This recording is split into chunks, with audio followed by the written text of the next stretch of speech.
আওয়ামী লীগের সঙ্গে যারা পেছনের দরজা দিয়ে সমঝোতার চেষ্টা করেছেন তাদের একটি বিষয় মনে রাখার জন্য বলেছেন বৈষম্যবিরোধী ছাত্র আন্দোলনের আহ্বায়ক হাসনাত আবদুল্লাহ।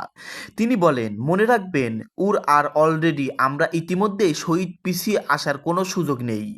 রাজধানীর জাতীয় জাদুঘরে আজ মঙ্গলবার বেনার নিউজ বাংলা আয়োজিত কি চাই নতুন বাংলাদেশে শীর্ষক আলোচনা সভায় হাসনাত আবদুল্লাহ এসব কথা বলেন। শুধু ভোটের অধিকারের জন্য গণ অভ্যুত্থান হয়নি। উল্লেখ করে হাসনাত আবদুল্লাহ বলেন, বৈষম্যবিরোধী ছাত্র আন্দোলনের এক দফার দাবির মধ্য ছিল ফ্যাসিবাদের বিলোপ এবং নতুন রাজনৈতিক বন্দোবস্ত। বিএনপির ভারপ্রাপ্ত চেয়ারম্যানের উপদেষ্টা মাহাদি আমিনের বক্তব্যের সূত্র ধরে হাসনাত আবদুল্লাহ বলেন, এখন বলা হচ্ছে বিএনপির ভারপ্রাপ্ত চেয়ারম্যান তারেক রহমান সংস্কারের মূল প্রবক্তা, কিন্তু 28 অক্টোবর 2023 কিন্তু সফল হতে দেখা যায়নি। সেখানে সমাজের সব শ্রেণীর মানুষ অংশ নেয়নি। উল্লেখ, 2023 সালের 28 অক্টোবর ঢাকায় বিএনপির মহাসমাবেশের ডাক দেয়। পুলিশের বাধায় সেই মহাসমাবেশ পণ্ড হয়। সেদিন আইন শৃঙ্খলা রক্ষাকারী বাহিনী ও বিএনপি নেতা কর্মীদের সংঘর্ষে পুলিশসহ 2 জন নিহত হন। পরে আওয়ামী লীগ নেতা গত 7ই জানুয়ারি একতরফা নির্বাচন করে ক্ষমতায় আসে।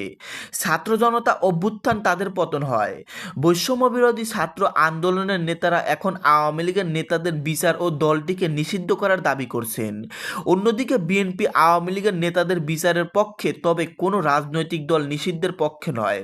দলটির নেতারা বলছেন, নির্বাচন ও নির্বাচনের মাধ্যমে নির্বাচিত সংসদ এ বিষয়ে সিদ্ধান্ত নেবে। নির্বাচনেই আওয়ামী লীগ নিশ্চিহ্ন হয়ে যাবে। আজ জাতীয় জাদুঘরে অনুষ্ঠান হাসনাত আবদুল্লাহ বলেন, আওয়ামী লীগকে ব্যাকডোর, পেছনের দরজা দিয়ে সেটেলমেন্ট সমঝোতা যাবেন। আপনারা যদি মনে করেন ব্যাকডোর চ্যানেল দিয়ে সমঝোতা করবেন, তাদের ব্যবসার অংশ হবেন, তাহলে মনে রাখবেন, অলরেডি আমরা ইতিমধ্যেই শহীদ, পিছিয়ে আসার কোনো সুযোগ নেই। যে রাজনৈতিক দলগুলো এ চিন্তা করছেন, আপনারা আমাদের ভুলে যাবেন না।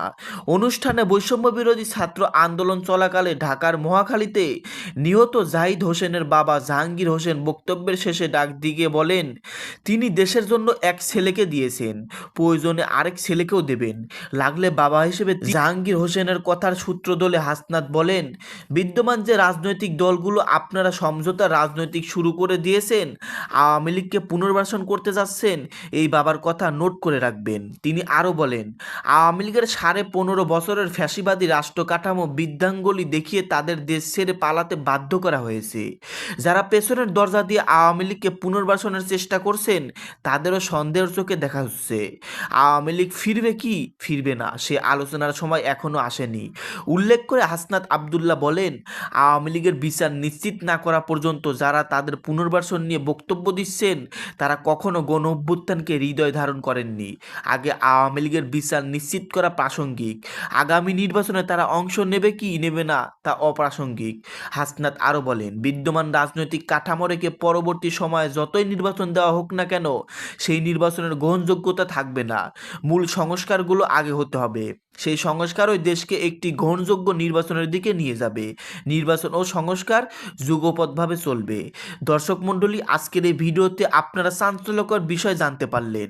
যে কোনো মুহূর্তে যে কোনো কিছু হয়ে যেতে পারে।